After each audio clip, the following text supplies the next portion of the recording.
Instituto Nacional de Antropología e Historia. Secretaría de Cultura. Gobierno de México.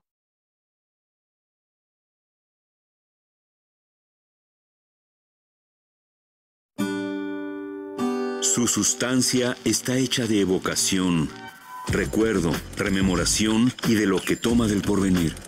Porque es una parte fundamental de nuestra identidad. Somos nuestra memoria. El programa de Lina que nos lleva de viva voz con los especialistas. ¿Qué tal? Muy buenos días a todas y a todos. Es un placer saludarlos en Radio INA. La Secretaría de Cultura y el Instituto Nacional de Antropología e Historia los invitan a acompañarnos en la emisión de la serie Somos Nuestra Memoria. Mi nombre es José Ángel Domínguez y en esta ocasión contamos con la presencia del antropólogo, escritor, cuentero, fotógrafo, director de la revista Crónicas y Leyendas Mexicanas, el maestro Germán Argueta, a quien me da muchísimo gusto saludar con un tema que a muchos va a gustar, estoy seguro. Historias de cantinas, de tabernas y pulquerías en nuestra amada y a veces odiada Ciudad de México. Germán, bienvenido, es un placer. Pues, José Ángel, mucho gusto en conocerte. La trayectoria que tienes también es parte de esta memoria de la videósfera. Entonces esto es interesante compartir. Pues aquí estamos. Eres muy amable, muchísimas gracias y es verdaderamente un placer. Lo primero sería ubicarnos, por supuesto, ¿no? Porque este programa llega a todo el planeta vía los espacios virtuales del Instituto Nacional de Antropología e Historia. ¿Qué le dirías a una persona que no supiera o supiera poco de México o de la tradición mexicana? ¿Qué es lo que bebíamos en México antes de la conquista española? Además de agua, claro. En el caso de las bebidas etéreas, etílicas, se habla del pulque, ¿no? Pero ya había hornos para lo que sería el mezcal, el sotol. Nuestras culturas primigenias ya tenían sus hornos para vino y todas estas cosas. Sí, ¿no? Entonces el mezcal como una bebida muy que se regocija en el paladar, que baja y que sube, ¿no? Finalmente hay bebidas muy espirituosas, muy para alterar, digamos, este estado de ánimo y sobre todo pasar a la magia, al ritual. El ritual que tiene que ver con las bebidas es elevarnos, hacernos leves. Y entonces, pues antes de la llegada de los europeos españoles, pues se bebía el pulque, por supuesto. Ahí está la diosa, la madre Mayagüel, con sus 400 pechos para amamantar a todos, ¿verdad? ¿No? A los 400 del norte y a los 400 del sur. Oye, pero no todo el mundo podía tomar pulque. Bueno, era muy ritualístico. Ya pasando la edad, digamos, llegar a la vejez era permitido, y a las mujeres que amamantaban, pero sobre todo, en fiestas se permitía la bebida.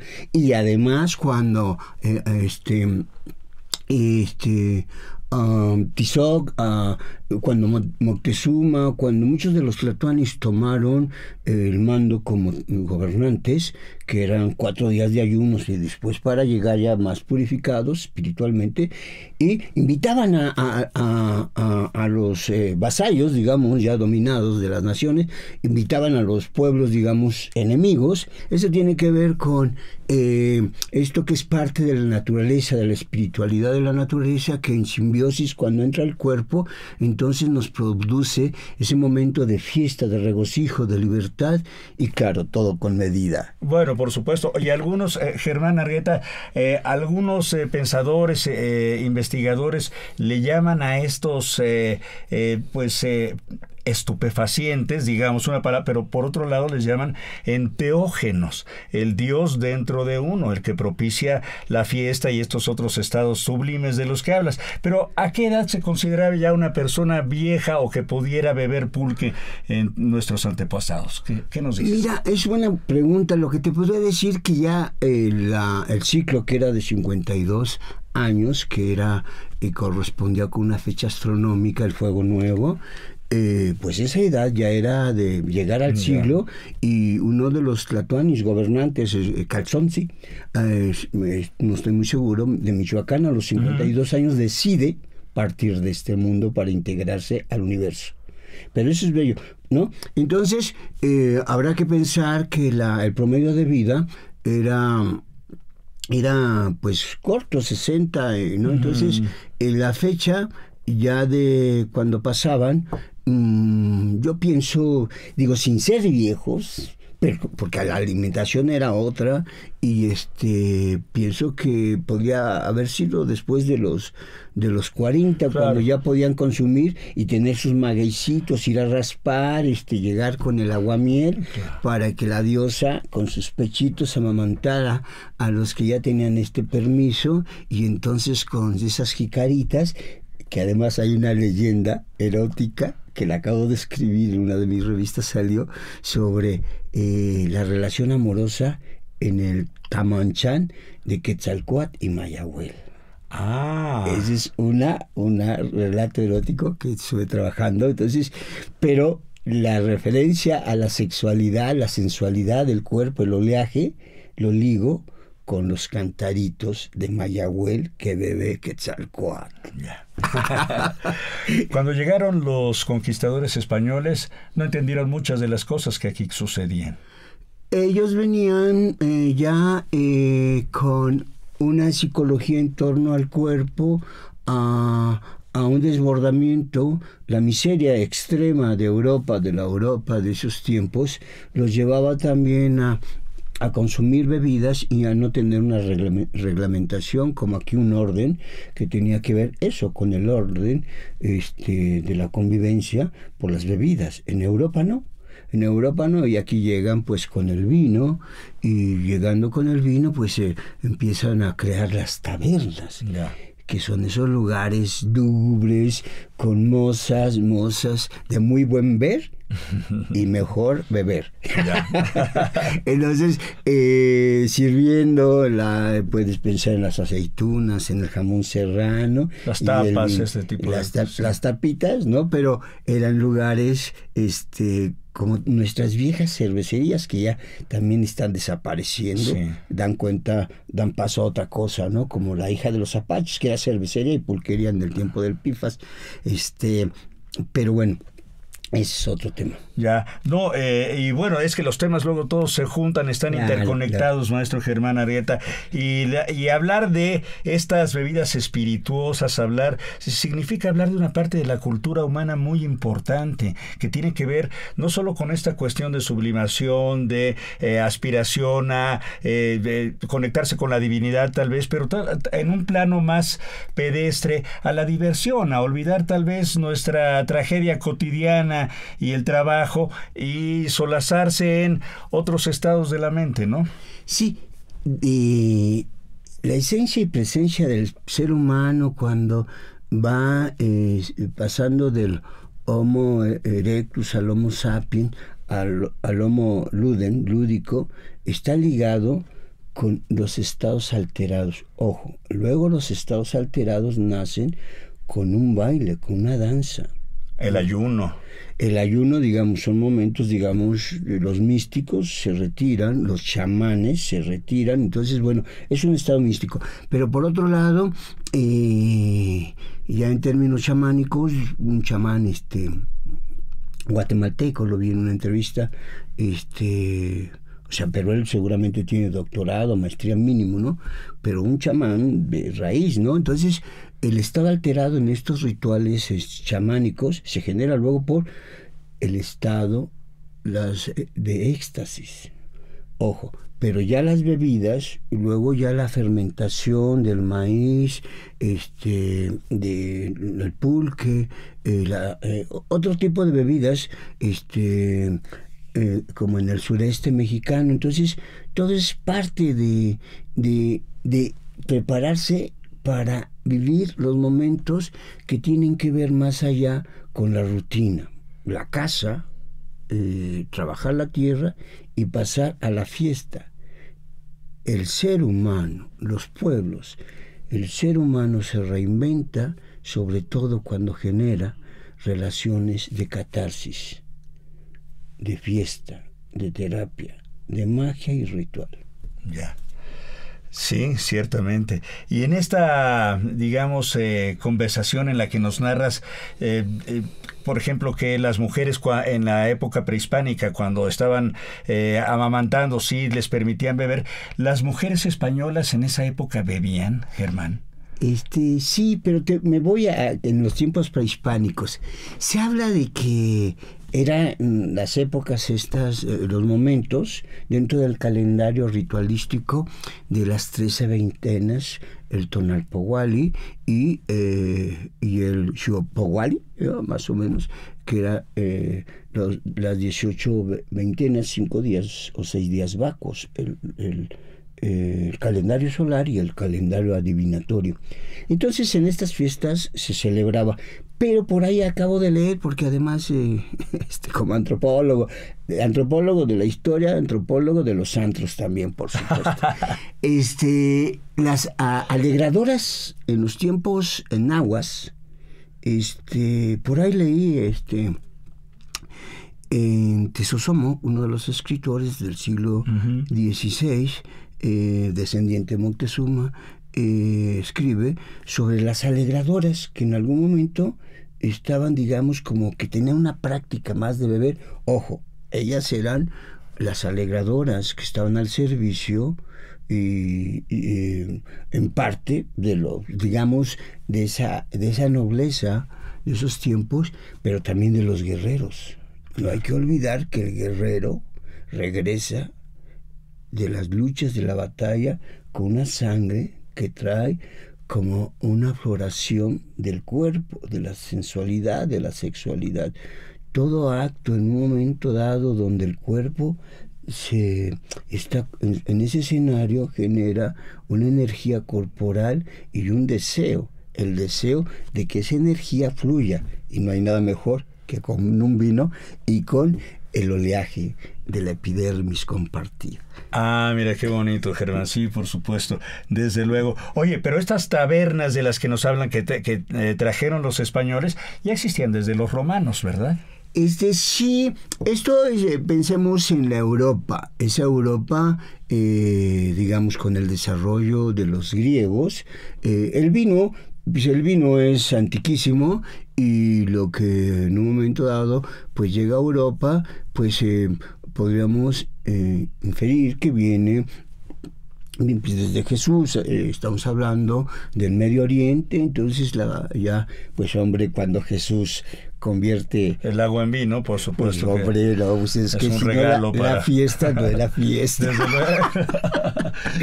Entonces ya estas formas de compartir, que son las tabernas, estos espacios lúdicos, luego los primeros momentos para hombres, en Europa aparecen con los griegos, sí, pero se desarrolla con los romanos, que los romanos, el exceso, es decir, todo poder, toda riqueza genera excesos. Y se consume. Por eso los políticos luego consumen más el exceso de lo que ganan para llevarlo a pagar. Lo digo con humor, ¿eh? Sí, no. Lo digo con humor porque yo soy trabajador de la cultura, artista, escritor, entonces uno genera esa relación amorosa. Y entonces las tabernas, en gran parte, uno es el esparcimiento, sí. Pero por otro lado, cuando había mujeres en las tabernas, pues también eran una compra, ¿no? Una compra para compartir también la pasión que se desborda con una bebida espirituosa, ¿no? Ya. Llegaron los españoles, conquistaron este imperio extraordinario, se convirtió en otra cosa, en otro imperio a la larga, en la Nueva España. Aquí no se conocía el vino, no se conocía la cerveza, la trajeron los españoles, los destilados, el jerez, el ron, todo esto, ¿no? Y la cosa cambió. Y se convirtió México en un lugar aquí les llamamos no tabernas, sino cantinas, ¿no?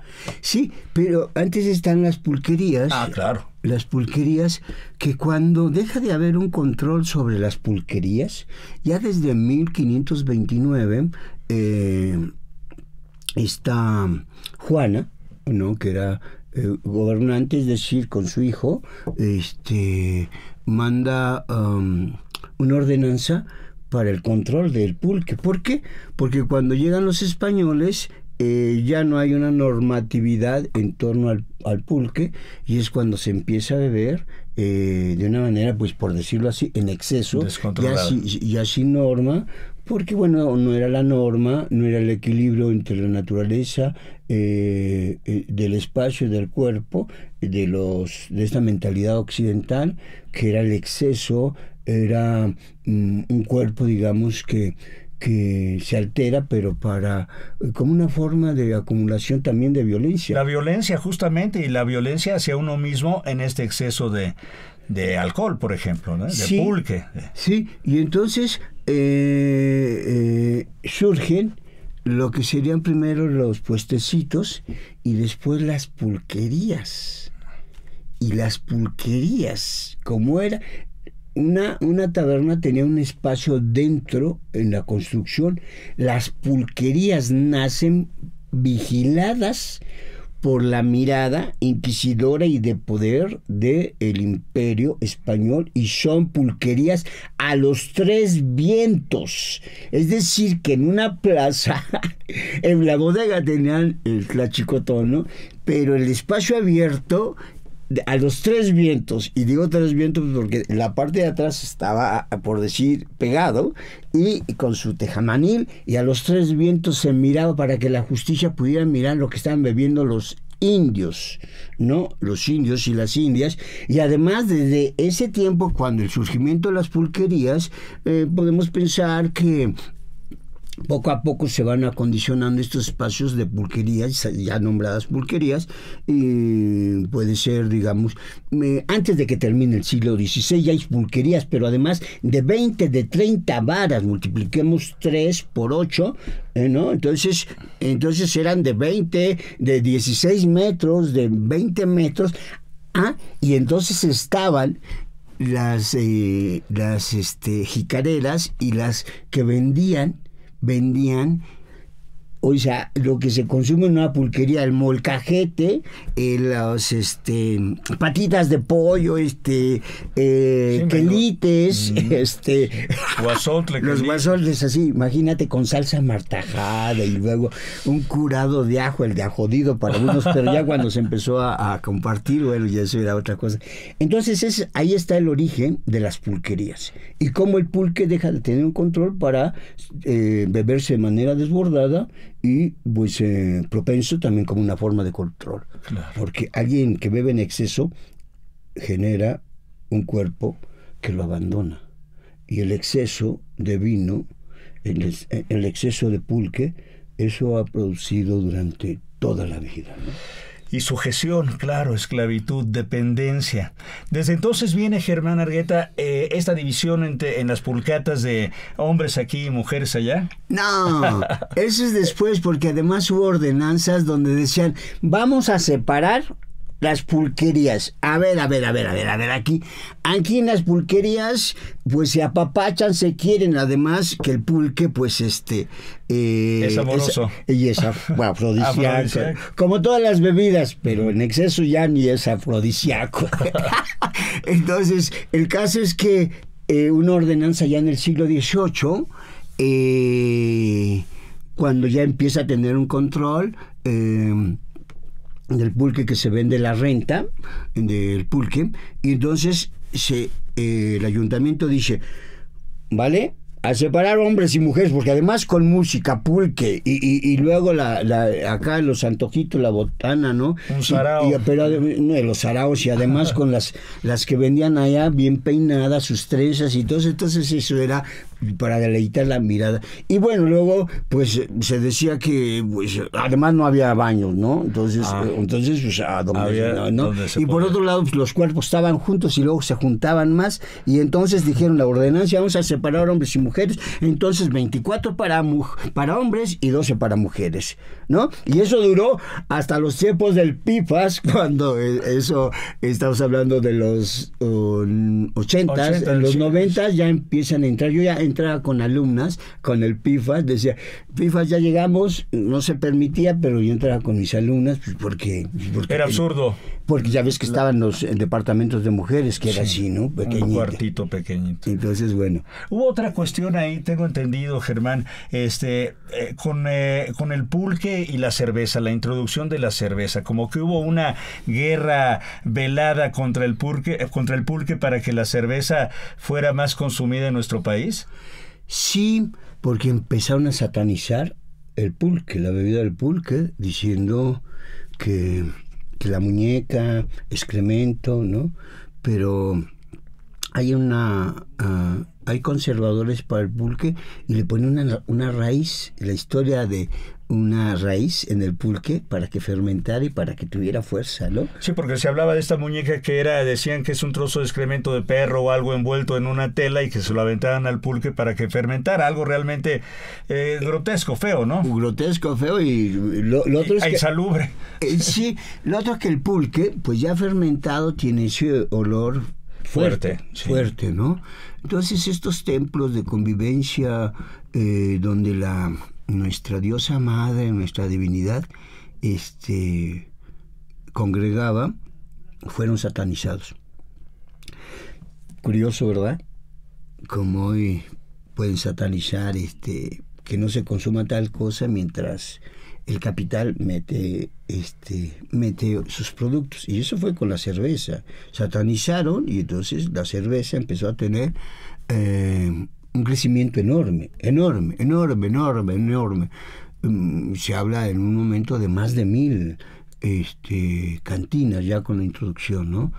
Pero es un tiempo de cantinas en su origen con la entrada de la cerveza que prolifera, siglo XIX, y después vienen las cantinas, pero ya las de lujo, las que cronica Artemio de Vallariz, porque hay unas cantinas, como lo que te decía, estaba la Pestosa acá en Dolores, le llamaban la Pestosa a una cervecería, era pura cerveza, ¿no? Pequeña, y las caguamas, ¿no? Y ahora ya es práctica común. Estaba la Pestosa y además olía, es que sabes, mira, estaba Pestosa porque decías, ahí no preguntabas dónde puedo ir a orinar, no, ya el olfato ya te lleva. Y creo que se llamaba La Orizaba, Burroughs por ahí anduvo, etcétera, ¿no? Entonces los beatniks aquí, sí. Sí, ¿no? Entonces así como que la Pestosa ahí en Dolores estaba, pero bueno. Es que es mucha información la que tú manejas, mi estimado Germán Argueta, y yo quisiera que fuéramos tal vez desmenuzando un poquito para beneficio de las personas que nos escuchan, porque hemos mencionado a personajes y momentos de la historia, tal vez un poco aquí y allá, y tal vez convendría irse un poquito más leve. Por ejemplo, me pregunta por aquí, ¿de veras curado de ajo? ¿O nada más para curado de ajo? Porque los curados es una, digamos que mezcla muy afortunada del pulque, que es fuerte, que a muchas personas el olor, la consistencia les parece no del todo agradable, pero con el curado una invención maravillosa. Claro, y están los vegetales, el curado de jitomate. Yo cuando decidí entrar en la investigación con los amigos formamos un colectivo que se llamó Memoria y Vida Cotidiana, íbamos a la pulquería y yo pedía el de jitomate, escarchado con su salicita, su limón, y pues está el de nuez, de avena, de piñón, el de apio que dicen que es chamaquero también. Bueno, todo, ¿no? Pero entonces sí, ahí los vegetales y las frutas empiezan a hacer una mezcla que mientras que el tequila le quitaron graduación y lo perfumaron para que las mujeres y la margarita para que lo bebieran, en el pulque los curados. Pero por otro lado, no es lo mismo un tlachicotón, que también es riquísimo, y luego más estás en pueblo. Yo soy originario de Temascalcingo, chilango desde los 2 años, Pero el tlachicotón es el tlachicotón. Pero si entras a una pulquería, pues yo prefiero un curadito, ¿no? Ya, hay un textito ahí que me acabo de recordar que le dice, creo que lo relata Torres Bodet, que dice, es que la diosa Mayagüel de los... Dice, Ancina será como usted dice, pero chútese otro tornillo, ¿no? Oye, personajes, el Pifas, por ejemplo. El Pifas fue un boxeador. Mira, voy a estar en la dispersión, pero ahí te va porque... Los nombres de las pulquerías, es que ahorita que dijiste el curado, el tornillo, ¿no? Los nombres, la piña, el tornillo, la jícara, claro. Que era con la jícara servían, ¿no? Bueno, la jícara sí, era otro nombre, ¿no? Uh-huh. Estaba la piña, el tornillo, ¿no? Pero los albures, el albur. Sí. Una vez entré a una cantina ya con este colectivo que regresé, yo fui dirigente, andaba en la izquierda más ultra, y regresé después de antropología, y entraron luego a las pulquerías y veías la botana. Riatas, tortillas. Ya no, mondongo, ya no digo más. Mondongo en su tinta. Entonces, era un albur, ahí lo tengo registrado en algunas de mis crónicas. Entonces, ahí digo, adelante. No, bueno, ahí está, sí, nombres especiales, pícaros, porque también esa circunstancia de la alegría, de la fiesta, nos invita a los mexicanos también, y somos muy dados a el sobrenombre, al albur, al retruécano, a la carambola verbal, ¿no? Y eso es muy afortunado y divertido, yo siento. Claro, porque también es una forma, el lenguaje, la voz cuando fluye, ya sea etérea, etílica o sensual, es rítmica y llega al corazón.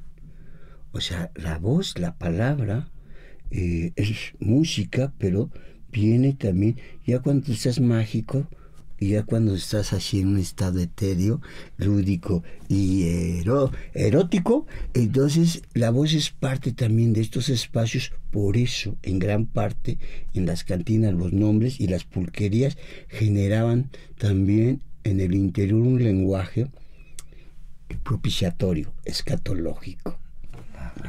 La Chinchunchan, la oficina, pues, cuántos nombres maravillosos de cantinas, ¿no? Y de pulquerías, que todavía algunas sobreviven. Pero el término cantina, ¿de dónde viene, Germán? Mira, yo hice una reflexión, pero más en torno como ensayo, y me remití a, pues digamos, esa memoria europea, y leí etimológicamente sobre cantinas. Entonces yo trabajé esto porque no hay una raíz muy precisa que nos diga las cantinas. Surgió etimológicamente como el tabernum, ¿no? O sea, sí, que es clarísimo. Bien, cantina, cantar, canto, cantina. Mira, cantarino. Anda. Ahí está.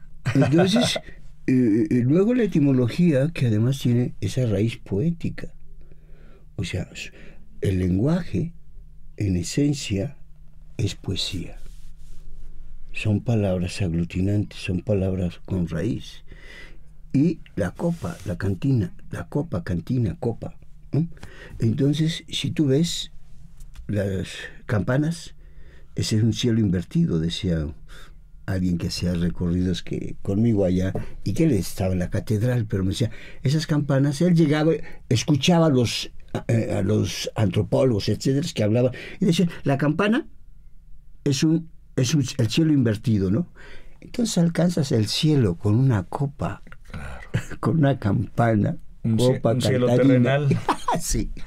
Qué maravilla. Oye, sin lugar a dudas que esta cultura de el vino, y no hemos hablado del vino, que tan importante era en Europa, y parece ser que en México hasta recientemente ha empezado a tomar, digamos que más fuerza, ¿no? ¿Qué piensas en torno a esto? Sí, yo mismo en antropología, nosotros bebíamos cerveza, claro, porque además el vino pues no está a tu alcance, y más cuando eres estudiante, ¿no? Porque además lo que quieres es cantidad y no calidad. Y el vino pues es una bebida pues muy rica, pero más festiva. No te puedes emborrachar Bueno, te llegas a emborrachar. Yo, o sea, con los amigos así, luego pues 3, con un amigo que viene de Estados Unidos, bebemos puro vino. Entonces, él es diabético y nada más bebe vino. Nos tomamos 3, ¿no? 3 botellas de 700 y tantos mililitros, comiendo siempre, ¿no? Pero el vino pues era caro.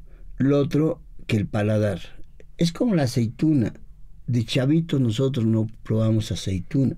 Ni la coliflor nos gustaba. Eran comidas que luego no llegaban una simbiosis, como simbiosis para felparla en el paladar.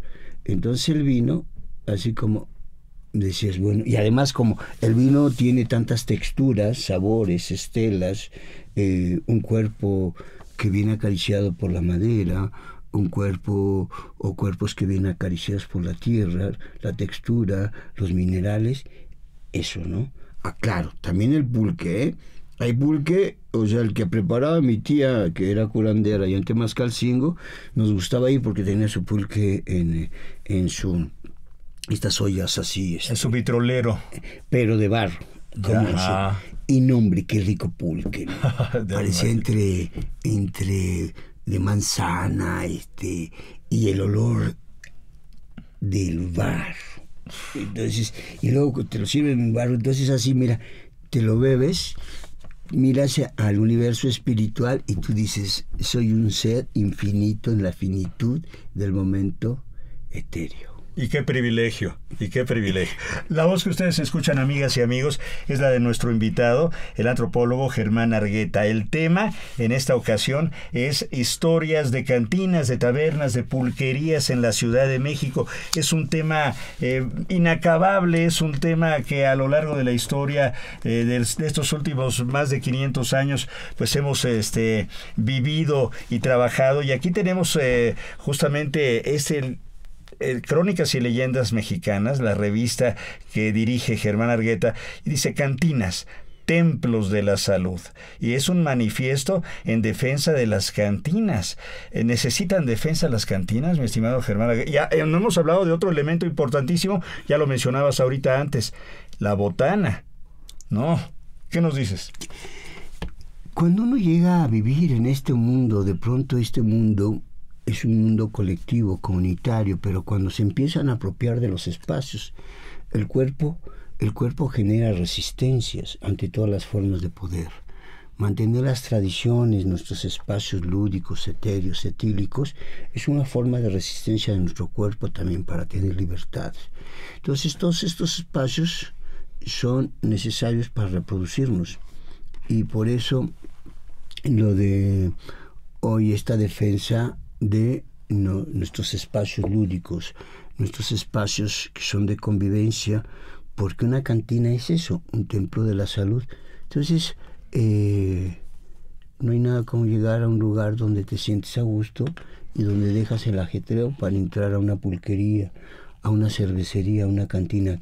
Claro, si entras a los santos estos donde la música está al 1000, dices, así como ni la convivencia, y a beber, y la música, la estridencia te lleva a que no puedas ni platicar, ¿no? Son espacios de un capitalismo salvaje para generar cuerpos violentados. Es otro rollo, ¿no? Ya, y sin embargo hay una evolución, digamos, en las costumbres de la sociedad. Por ejemplo, la fumada, que antes se permitía en todos lados y sobre todo en las cantinas. Ahora ya tampoco esa prohibición, pues que yo siento que es positiva, ¿no?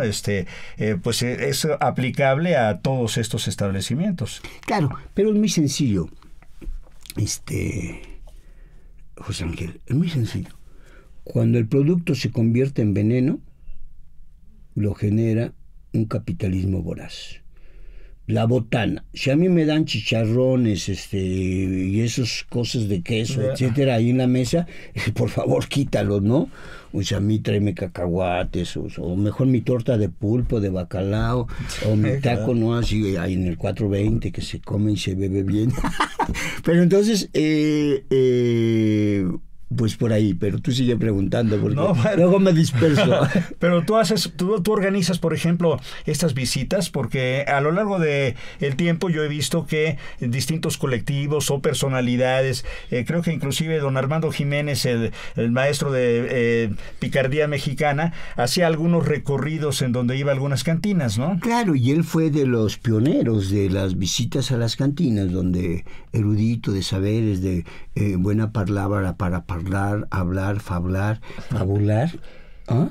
Entonces él invitaba y iba a Sabludowski, personajes de su época, y entonces él es el pionero, ¿no? Posteriormente llegamos otros, que yo como antropólogo de la ENA y de antros, entonces pues empecé a hacer visitas guiadas, pero luego las hago menos porque me siento anfitrión, y si soy anfitrión entonces tengo que beber así. Exacto, comportarte. Entonces les digo, aquí llegamos y aquí se terminó, me tomo 2 tragos y si después no sé. Seguimos platicando. Sí. ¿Tienes alguna en puerta? Solo cuando me llaman, ¿no? Porque Ya. yo prefiero hacer visitas, pero más con gente cercana, ¿no? Ah. O gente que me lo pide. Porque también hacer algunos recorridos donde te sientes como el trabajador, no es mi caso. Yo soy como un anfitrión narrando sucesos, leyendas. Mañana mismo voy a la Iglesia de la Soledad para charlar sobre la fiesta patronal de la Virgen de Dolores en la Soledad, y vienen vendedores, tejedores de palma de Hidalgo, de Guerrero, de Puebla, de Morelos, de Michoacán, y llegan, son indígenas, muchos de ellos que llegan a vender. Entonces yo prefiero hacer algunos recorridos, pero ya como muy localizados en el público, ¿no? Ya. Oye, ¿y estás todavía en estas empresas que luego son complicadísimas de editar una revista, de producirla, de distribuirla, de crónicas y leyendas mexicanas, que se ve sensacional? Muy bonito papel, información, autores importantes también. Sí, pues ese es el segundo tomo, José Ángel. El segundo tomo, el otro hablaba de hecho de cántaro, cantarino, copa, etcétera, cantina, y aquí escribí yo el manifiesto en defensa de los templos de la salud, las cantinas. Y este documento lo presentamos en la Buenos Aires. El documento lo hice yo, pero estuvimos ahí presentando esto de el manifiesto en defensa de los templos de la salud. Entonces fue muy bonito. Presentamos el primer número, y yo después, para presentar el primer número, y sacamos llevé el manifiesto en defensa de los templos de la salud, ¿no? Porque también estuve cuando el nivel que realmente ni el dueño, o sea, luchamos para que se quedara el nivel ahí en Moneda, esquina junto con Palacio Nacional. Se cerró finalmente, sí, ¿verdad? Y se hizo un escrito en Nivelungo por un amigo doctor de la UAM, pero el primer manifiesto en defensa de los templos de la salud lo hice yo como antropólogo, motivado por los recorridos, y sobre todo porque son nuestros, son templos que se están perdiendo, ¿no? Y entonces defenderlos es defender un patrimonio, porque las cantinas, pasando al tema de las cantinas, que ya me adelanté. Adelante, ¿no? Está perfecto. El siglo XIX, ya cuando son las cantinas, digamos, son entre restaurantes, y se bebe, ya no solamente se beben bebidas, ¿no?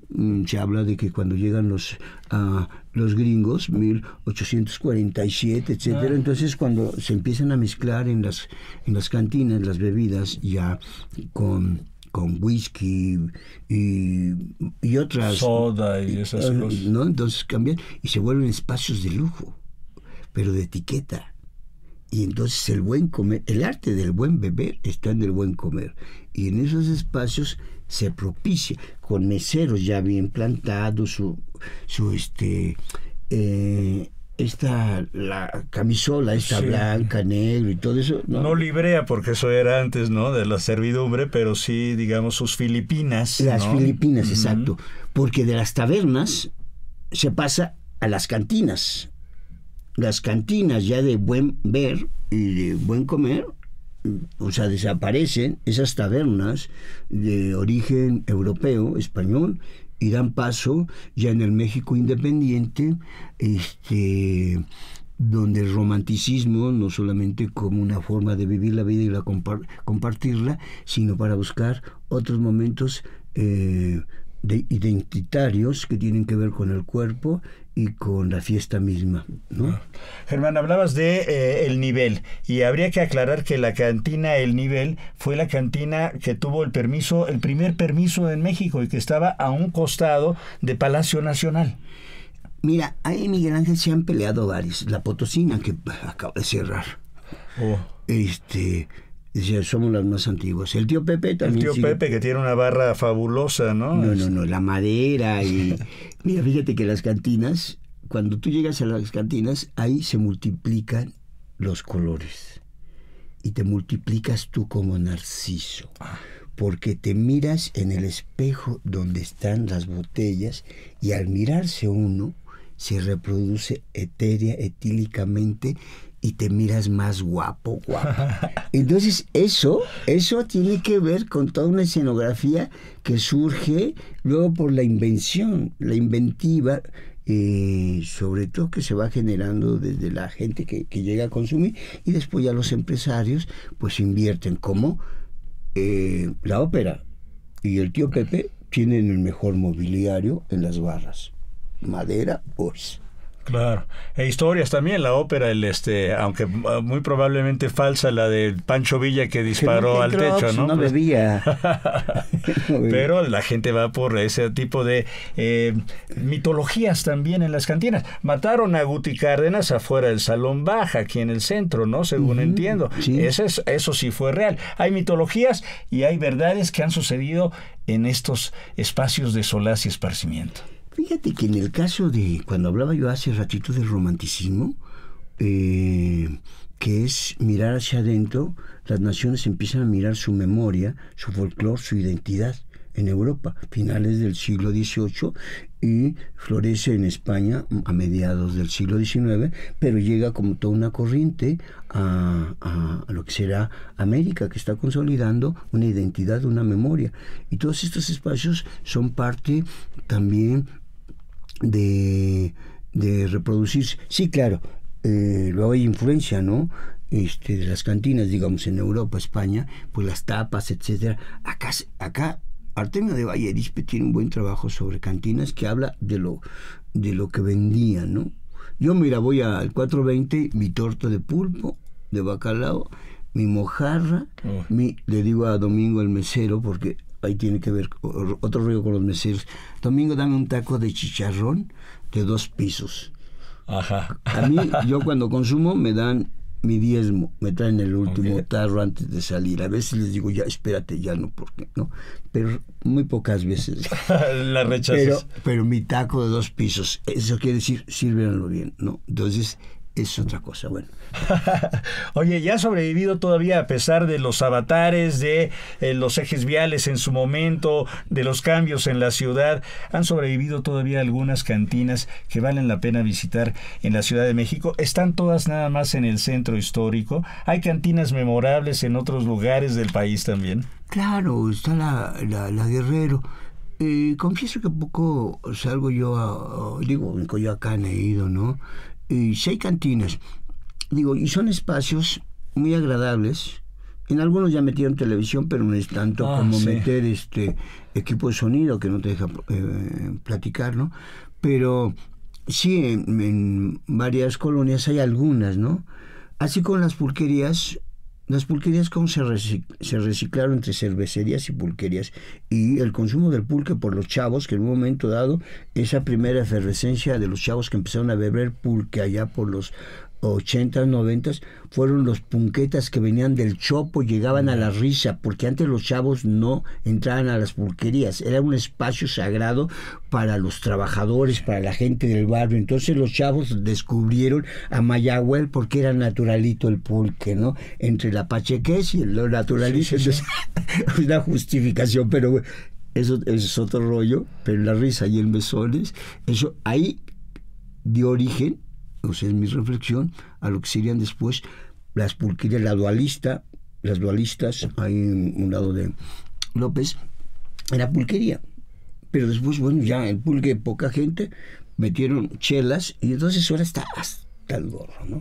Sí. Inclusive hubo un intento hace bastantes años de enlatar el pulque, no sé si tú supiste eso, con Maguellín creo que se llamaba el producto, pero corrió con mala fortuna, ¿no?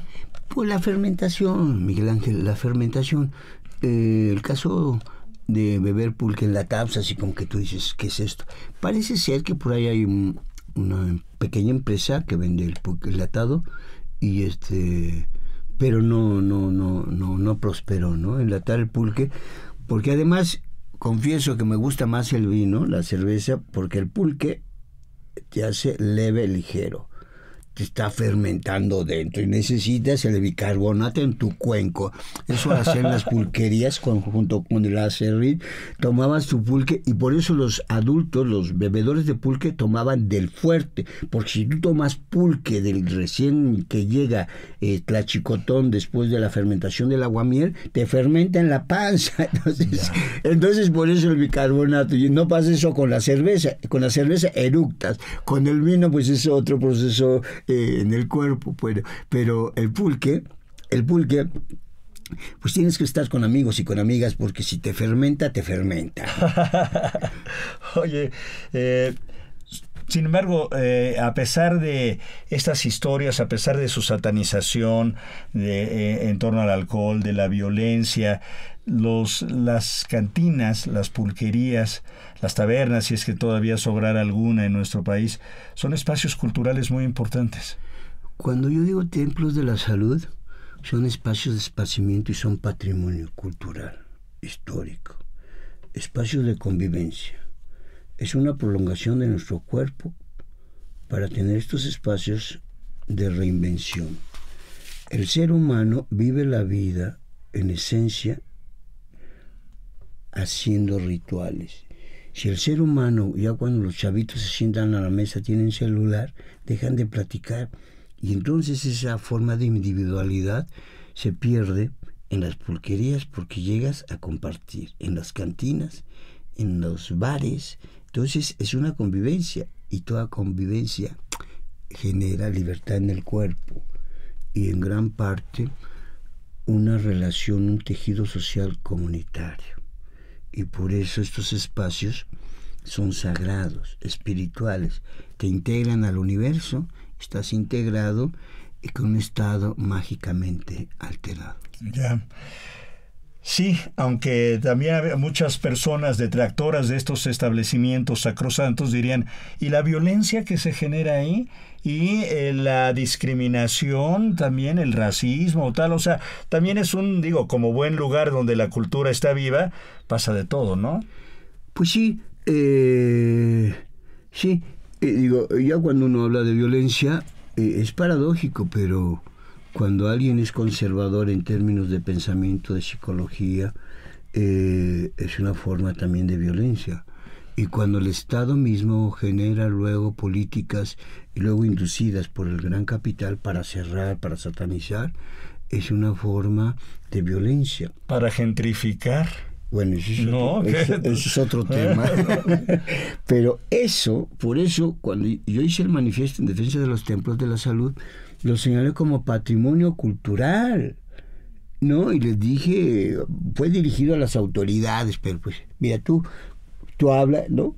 Y ayer estuve en La Aguilita hablando de la resistencia, el barrio desde la resistencia cultural. El barrio desde la resistencia cultural. No es lo mismo barrio y resistencia, no. resistencia cultural, porque la cultura se cultiva y cultiva el espíritu, la libertad y la fiesta. Todo acto festivo en los cuerpos comunitarios también es una irreverencia para el poder y para la gente conservadora, ¿no? Mucha gente dice, todos los tiempos pasados son mejores. Ahí pues hay gente que niega luego de dónde viene, ¿no? Entonces, por ejemplo, el cuerpo cuando está en una cantina se mueve, etcétera. Vas a bailar, el baile, se baila la sensualidad, es el movimiento del universo que tiene un oleaje y que somos seres animales. Lo dices muy bonito. Yo conozco otra definición del baile que dice, es el deseo, es la realización vertical del deseo horizontal, ¿no? Sí, claro. Pero barrios, aquí tenemos ejemplos de barrios en nuestra ciudad súper aguerridos. Hablabas de los compañeros de ahí de La Aguilita, La Merced, Tepito, ¿no? El Peralvillo y tal, que sí hay una cuestión cultural muy fuerte, como no la hay, por ejemplo, en la colonia Roma. Del barrio a la colonia, hay un trecho enorme. Sí, y esto ni modo nos lleva a ese proceso de gentrificación donde todos los partidos que han llegado al poder en un momento lo que generan es una mirada de la ciudad como mercancía, y todo espacio generado como mercancía en una ciudad destruye y gentrifica los barrios que son históricos, expulsa a la gente. Entonces es una lucha permanente. Todos los partidos que han llegado a la Ciudad de México, o sea, todas las compañías inmobiliarias, todo esto se generó a partir de un proyecto en un primer momento de reforma. La Torre Mayor, que además Carlos Slim dijo, no, yo no invierto en reforma, invierto en el centro histórico, y en un momento dado de esos espacios nuestros, que son espacios de libertad, son espacios de convivencia, son espacios de la reverencia a la libertad y de la irreverencia contra todas las formas de poder. Por eso, defender, pero desde la fiesta, desde la cultura, es diferente a cuando llegas en un momento que dices, estoy encabronado, ¿no? Dices, no, vamos a a generar, a cultivar. Muchos chavas, dicen, vamos a hacer un café. ¿Cuánto van a ganar? ¿Quién sabe? ¿No? Y si dura 2-3 años, lo importante es que se reúna la gente que consuma, ¿no? Así han surgido las nuevas pulquerías, porque han surgido no pocas, pero ya de jóvenes, ¿no? Y eso es muy importante. Han surgido cafés que te venden vinito, que no es muy caro. Entonces, pues ese es así como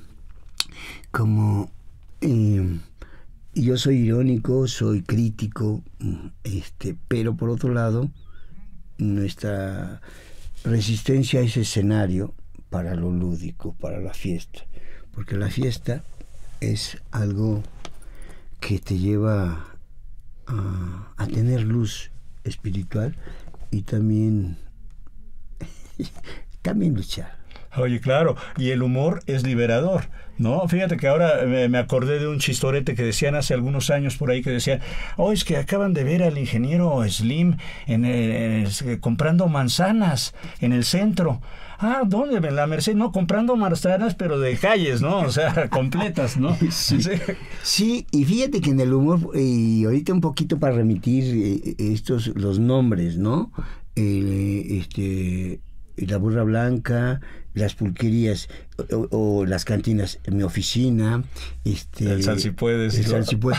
Pero todo este lenguaje que proliferó con cervecerías, cantinas más amplias, bares, era una forma de llegar todavía, ¿no?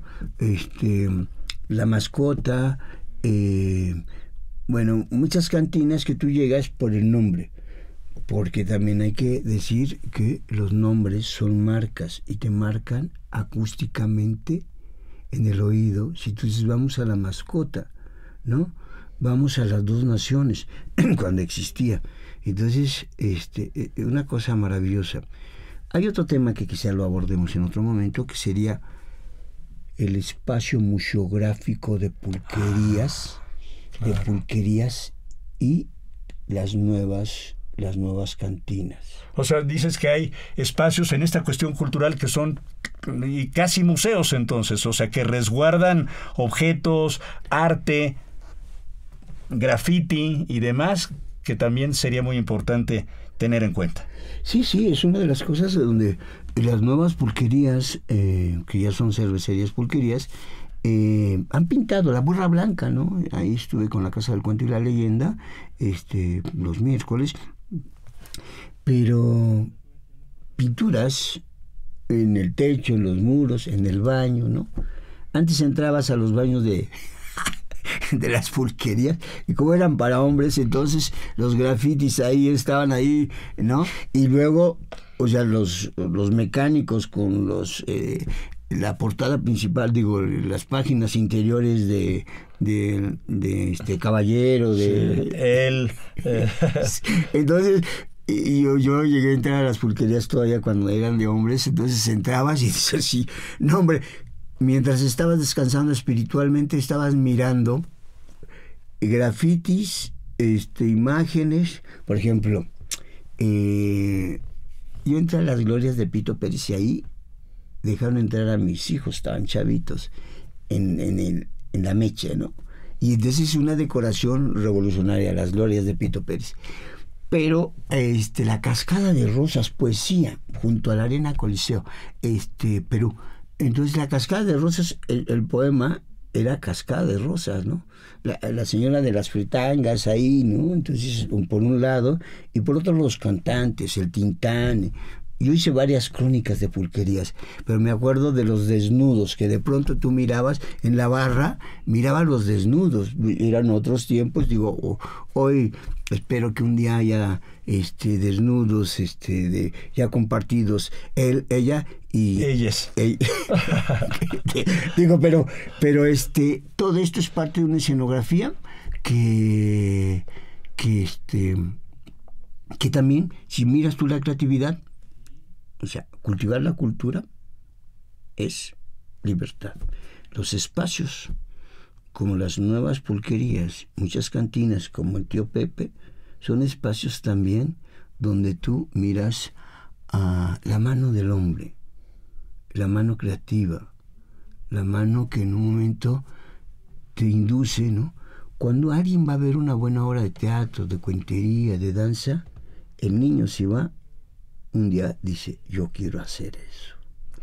Yo quiero danzar y volar como el bailarín. La niña dice, yo quiero volar, porque en la danza luego uno en el imaginario suspende a ella, a él arriba, aunque eso fue efímero. Y cuando se mira al artista, uno dice, los chavitos, yo quiero ser. Porque bueno, lo voy a decir muy suelto. El origen de las artes escénicas viene con el bebé. El primer canto aparece antes del habla. El niño empieza a cantar, escucha y canta. Y los primeros trazos para pintar los hace en el imaginario. El primer momento de la danza es cuando el niño empieza a caminar. Levanta una patita, levanta el otro. Ahí está el principio de la danza.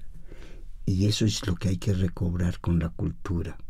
Los espacios, estos templos sagrados, templos de la convivencia, de la diversión, de la reinvención, son las cantinas, las pulquerías, todos estos espacios de convivencia. Maestro Germán Argueta, y celebramos tu capacidad también de cuentero, que ya llevas también años hablando y lo has demostrado ahorita en este momento tan lindo que acabas de compartir con nosotros. Cuéntanos un poco también de esa otra faceta tuya, ¿no? Por favor. Pues mira, yo como antropólogo, y digo, insisto, de antros, porque siempre mi vida ha sido también de bohemia, compartiendo, pero creando, ¿no? Yo soy fotógrafo, un día... Yo no pensé ser escritor, yo no pensé ser cronista, escritor, empecé a publicar en La Jornada por el 86 algunos artículos, y después en el 87 tomé un curso del arte de contar cuentos con un cubano. Yo llegué porque dije, para ver qué me sirve para el trabajo como etnógrafo, haciendo un trabajo de campo, y de pronto pues el maestro que dio 6 clases, la última sesión era conté un cuento de Garibaldi, por cierto, pero un asesinato, y yo estaba con el picayelo así, no me miraba, pero el maestro vio otra cosa, me invitó a su primer festival. Yo te lo digo como maestro, a veces uno mira a los alumnos que tienen un potencial, porque una alumna que yo tenía en uno de mis cursos era tímida, la Miss, ¿no? Iba con 2 maestras grandes y José era tímida y hablaba así se apenaba ante el maestro, ¿no? Joven José. Y le digo, José, toma un curso también del arte de contar cuentos.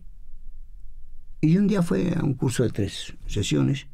Cuando la vi contar, ese cuerpo era un cuerpo lleno de luz. Era una luz que le emanaba por la entrega con la voz, con la presencia, ¿no? Y bueno, yo como cuentero, ya con mis 35 años he bebido de muchos amigos de las artes escénicas. Soy teórico de la oralidad, he formado a muchos de los juglares cuenteros que andan en las calles. Soy pionero de los recorridos, no solamente guiando al turismo, ¿no? Como Jiménez, yo soy un artista que hace de un espacio luego el escenario. Lo aforo con mi presencia en un rinconcito y desde ahí cuento La Llorona, La Machincuepa, El Baile de la Botella, y bueno, ya como artista, como cuentero profesional,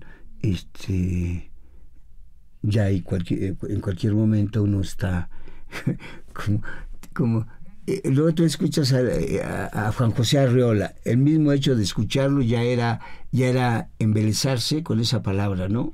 Claro. Entonces era una musicalidad y además con su dramaturgia dentro de su cuerpo, con su metáfora corporal. Su capa, ¿no? Que utilizaba, y su voz siempre timbrada, ¿no? Porque fue actor en Francia, en la cosa.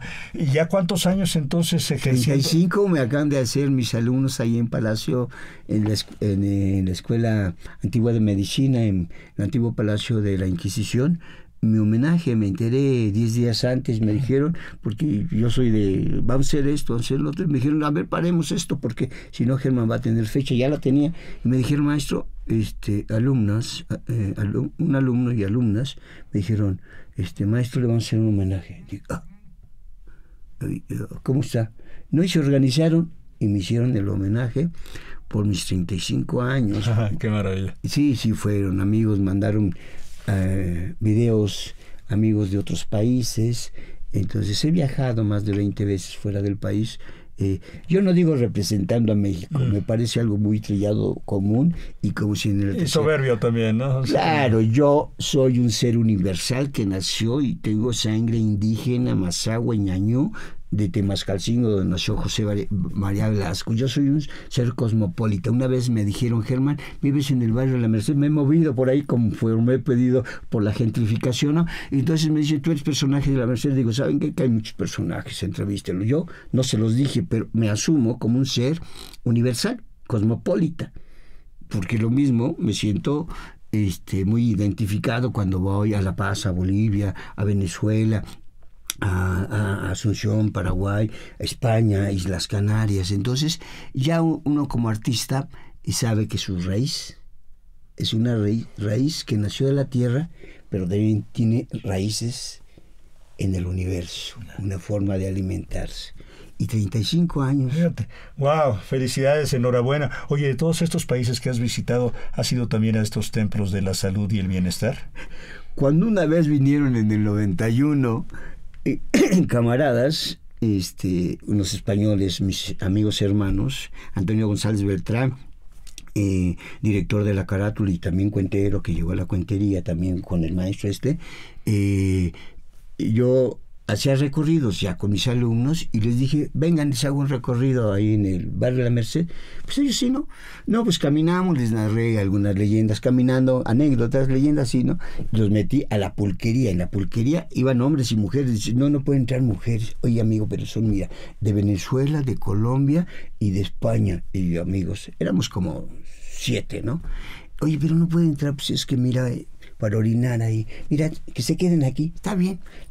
Y pedí una cubeta, ¿no? de curado de jitomate. Ellos bebieron poquito, ¿no? Por eso el paladar. Estaban haciendo la salsa de molcajete con charales. Oh. Salsa de chile guajillo. Le echaron charales y mandaron por tortillas. Y llórale, ¿no? Digo, pues el paladar para ellos no, pero pues un manjar, unos tacos de charales, o sea, esa salsa. Y el pulquito, no hombre, ¿cuánto es? Nada. ¿Cómo nada? No, pues es que gracias por venir, ¿no? Por estar. Un amigo estaba, el beso del español, un español allá, deleitando al personal adentro, el beso del español. No, lo llevo muy dentro. Y acá, y una chica así como que la nariz, así como que, ¿no? Saliendo, dice un amigo colombiano, señora, ¿qué son esos? Unos aguacates de piel. Y dice, son aguacates. ¿Y eso qué es? Téngase, lo regalo.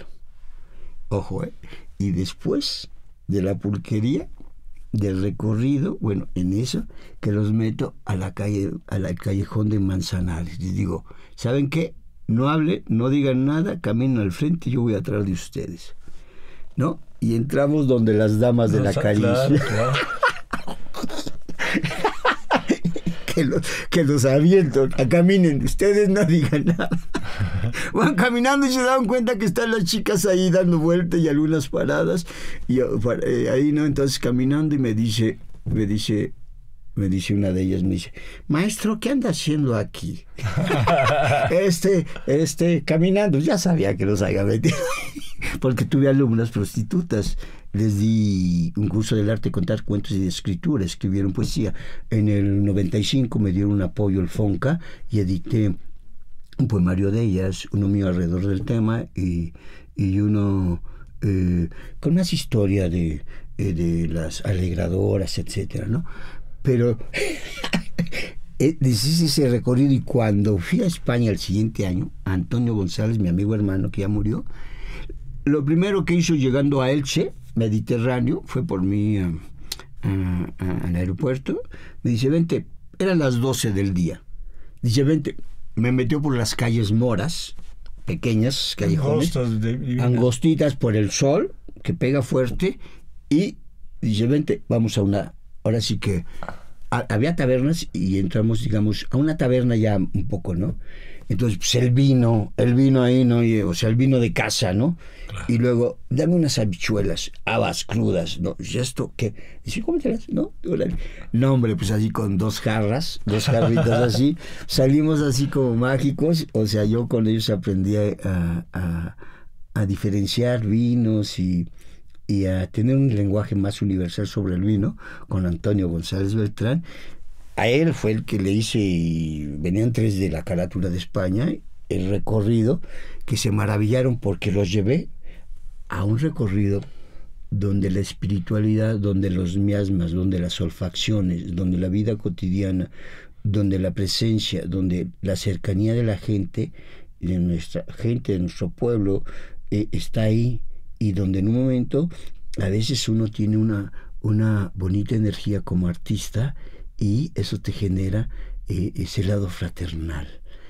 Y cuando tú, como antropólogo, artista, invitas a alguien a tu espacio, es abrirles tu casa, tu corazón, la epidermis de la piel, de la ciudad, ¿no? De los centros históricos.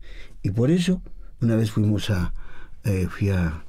de mis muchos viajes a Venezuela, Mérida, y lo primero que hicieron, después de un rato, me llevaron a un congal, ¿no? Dice el taxista, oye, pero vio que éramos extranjeros algunos, pero aquí se van a meter. Pues sí, ¿no?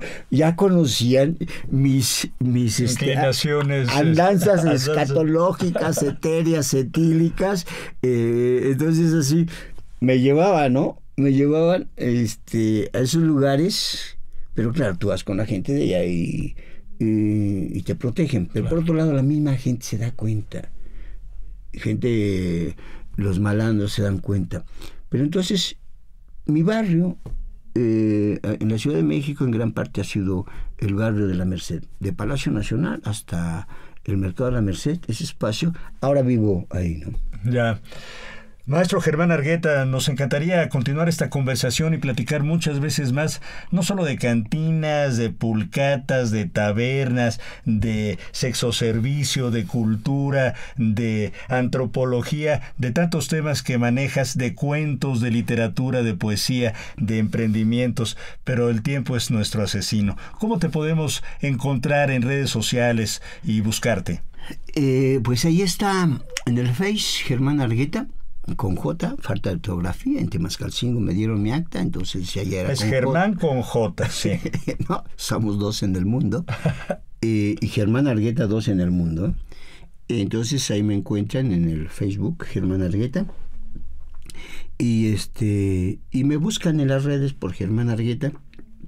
Tenemos nuestra página de crónicas y leyendas, grupos como Fogata de Cuentos, donde en la pandemia participamos invitando a mucha gente de muchos países que se adhirieron para estar con la gente que estaba recluida y nosotros mismos, y generamos una página preciosa, Fogata de Cuentos virtual.